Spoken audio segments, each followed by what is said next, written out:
जब भी हम कोई भी खेती करते हैं तो हमेशा हमारा ये उद्देश्य होता है कि हम जो फसल लगाए हुए हैं उसका उत्पादन हमें बहुत ही बेहतरीन मिलना चाहिए। तो इसी तरीके से इस समय जो सीज़न चल रहा है ये खरीफ का सीज़न चल रहा है और इस समय काफ़ी ज़्यादा किसान भाई अपने खेतों में धान की फसल लगाए हुए हैं। तो आपका भी ये विचार होगा कि जो आपकी धान की फसल है इसका जो उत्पादन है काफ़ी बेहतरीन हो और आपकी फसल आपके क्षेत्र में टॉप लेवल की होनी चाहिए। तो आज की इस वीडियो में हम आप लोगों को बताने वाले हैं 3 ऐसी चीज़ें जिससे जो आपके धान का उत्पादन है उसको आप लोग बहुत ज़्यादा बढ़ा सकते हैं। और यह तीनों ही चीज़ें अगर आप लोग करते हैं तो आप लोग देखेंगे कि 100% रिजल्ट आपको ज़रूर मिलना है और आपकी जो फसल है अन्य किसानों की अपेक्षा आपके क्षेत्र में सबसे अच्छा परफॉर्मेंस देती हुई नज़र आप लोगों को आएगी। नमस्कार, मैं हूं देव मौर्य और आप लोग देख रहे हैं स्मार्ट किसान यूट्यूब चैनल। अगर अभी तक आप लोग स्मार्ट किसान यूट्यूब चैनल को सब्सक्राइब नहीं किए हैं तो सब्सक्राइब करके बेल का आइकन दबा दीजिए, जिससे आप लोगों को खेतीबाड़ी से संबंधित सही सटीक और व्यवहारिक जानकारी समय समय पर मिलती रहे। किसान भाइयों, हम सबसे पहले अपने पहली विधि पे आते हैं जो कि हमेशा से जो पहले किसान भाई थे ये प्रयोग करते हुए आ रहे थे, लेकिन आज चीज़ों की अनुपलब्धता होने की वजह से काफ़ी कम किसान भाई इस चीज़ का उपयोग करते हैं। तो पहली जो चीज़ है वो ये है कि जब आप लोग खेत की तैयारी कर रहे होते हैं अपने धान की फसल में, वैसे तो यह समय निकल चुका है लेकिन इन फ्यूचर जब भी आप लोग अपने खेतों की तैयारी करें तो जो धान की फसल है इसको लगाने से पहले जो अंतिम जुताई होती है उसमें आप लोगों को भरपूर मात्रा में गोबर की खाद का प्रयोग करना चाहिए। अब कई किसान भाइयों का ये सवाल होगा कि गोबर की खाद हम किस तरीके से प्रयोग करें। तो देखिए, आप कोई भी गोबर की खाद का प्रयोग कर सकते हैं जो कि 6 महीने पुरानी हो और 1 एकड़ में जो उसकी मात्रा रहेगी यह कम से कम 5 ट्राली जरूर होनी चाहिए। वैसे अगर आप लोग हर बार जब भी फसल उस खेत में लगाते हैं तो 5-5 ट्राली अगर आप लोग गोबर की खाद डालते हैं तो आप लोगों को जो फर्टिलाइज़र है केमिकल वाला वो भी इन फ्यूचर कम डालना पड़ेगा। तो इस वजह से अगर आप लोग हर साल 5-5 ट्राली प्रयोग करेंगे तो 3 साल में आपकी जो फसल है या 3 शिफ्ट में जो आपकी फसल है यह बहुत अच्छा परफॉर्मेंस देना शुरू कर देगी और उसमें जो रोग लगने की फ्रीक्वेंसी होगी ये भी काफ़ी कम होगी। बहुत ही कम आपकी फसल में रोग लगेंगे अगर आप लोग अपने खेत में गोबर की खाद का भरपूर मात्रा में प्रयोग करते हैं। तो ये तो हो गई पहली चीज़ जो कि आप लोग प्रयोग करके अपना धान का उत्पादन बढ़ा सकते हैं। लेकिन अब समय निकल चुका है, इस समय काफ़ी ज़्यादा किसान भाई अपने धानों की रोपाई कर चुके हैं। तब की परिस्थिति में आपका सवाल होगा कि हम क्या करें। तो देखिए, दूसरा तरीका आता है धान की जो फसल होती है उसके ऊपर पाटा लगाना। जैसा कि आप लोग यहाँ पर वीडियो में देख रहे हैं, जब आप लोग धान की रोपाई कर चुके होते हैं उसके बाद जब आपकी फसल लग जाती है, लगभग 20 दिन से 25 दिन की हो जाती है, उस समय जो आपके धान के पौधे होते हैं यह अच्छी तरीके से विकास करने की शुरुआत कर ही रहे होते हैं, तभी आपको अपने खेत में पानी भर देना चाहिए, या बारिश का पानी या सिंचाई का पानी।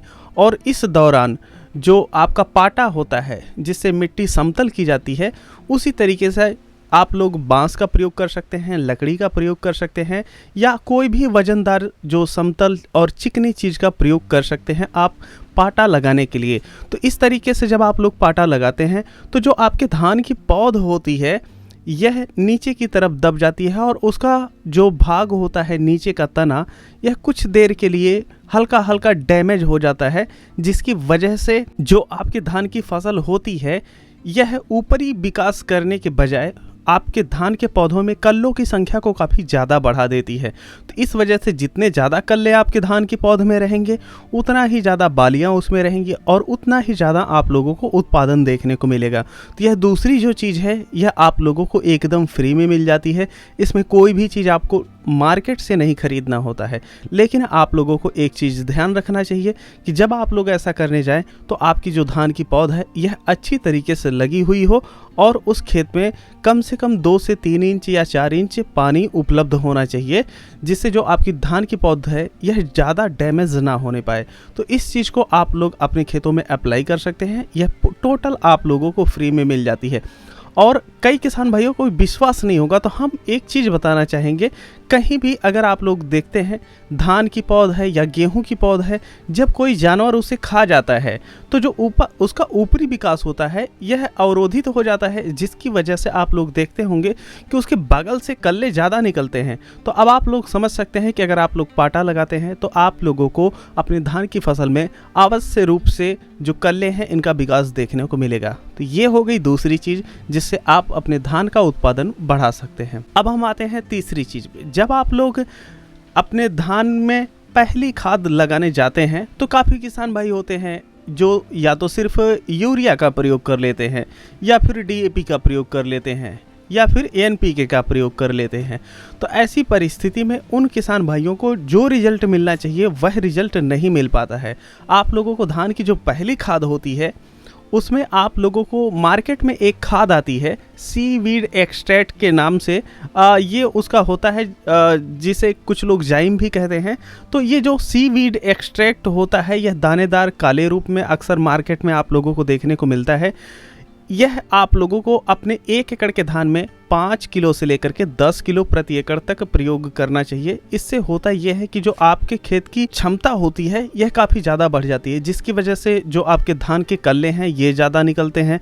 धान की जो फसल है यह काफ़ी ज़्यादा हरी भरी रहती है, जिसकी वजह से जो आपका उत्पादन है यह अच्छा निकल करके आता है। लेकिन क्या सिर्फ जो सीवीड एक्सट्रैक्ट है इसके उपयोग से ही ऐसा होता है? तो आप लोगों को बताते चले कि सीवीड सिर्फ नहीं प्रयोग करना है। जब भी आप लोग पहली खाद लगाने जाते हैं तो उसमें 5 किलो से लेकर के 10 किलो आप लोग सीवीड एक्सट्रैक्ट प्रयोग कर सकते हैं। तकरीबन 20% आप लोगों को उसमें यूरिया मिक्स करनी चाहिए जो आप टोटल खाद दे रहे हैं, और आप लोगों को सिंगल सुपर फास्फेट दानेदार फार्म में प्रयोग करना चाहिए। तो अगर इस तरीके से देखा जाए मात्रा के हिसाब से तो आप लोग धान की पहली खाद में लगभग 5 किलो से लेकर के 10 किलो तक सीवीड एक्सट्रैक्ट प्रयोग कर सकते हैं, और वहीं पर जो यूरिया आपकी रहेगी लगभग 50 किलो से लेकर के 70 किलो तक रहेगी। जिस तरीके से आपके धान के पौध का विकास होगा उसी तरीके से आप लोग रख सकते हैं, और 1 क्विंटल के करीब आप ले सकते हैं सिंगल सुपर फास्फेट। आप लोगों को बताते चले कि जो सिंगल सुपर फास्फेट होता है यह मार्केट में काफ़ी कम रेट में आप लोगों को मिल जाता है और काफ़ी बेहतर रिजल्ट आप लोगों को देता है डीएपी की अपेक्षा। जो सिंगल सुपर फास्फेट होता है इसमें आपको फास्फेट वगैरह तो मिल ही जाते हैं, लेकिन इसमें आप लोगों को एक्स्ट्रा मिलता है कैल्शियम है, बोरान है और सल्फर है, जो आपकी फसल को बूम दे देते हैं। तो अगर आप लोग पहली खाद उपयोग करने जा रहे हैं तो सीवीड एक्सट्रैक्ट, यूरिया, एसएसपी और अगर आप लोग चाहें तो पोटास का भी प्रयोग कर सकते हैं। तो यह 3 ऐसी चीज़ें थी जो अगर आप लोग अपने धान की फसल में अप्लाई करते हैं तो आप लोगों को काफ़ी बेहतरीन रिजल्ट अपनी धान की फसल में देखने को मिलता है।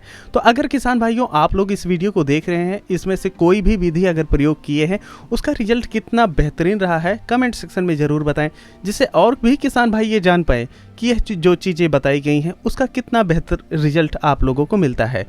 अब इस वीडियो को हम सब यहीं पर समाप्त करेंगे। अगर आप लोग किसी और फसल पे वीडियो चाहते हैं तो उस फसल का नाम और टॉपिक का नाम हमें दे सकते हैं, हम आप लोगों के लिए वीडियो लेकर के आएंगे। बाकी हम आप लोगों से मिलते हैं एक नई वीडियो में, तब तक के लिए चलते हैं। जय जवान, जय किसान, जय विज्ञान।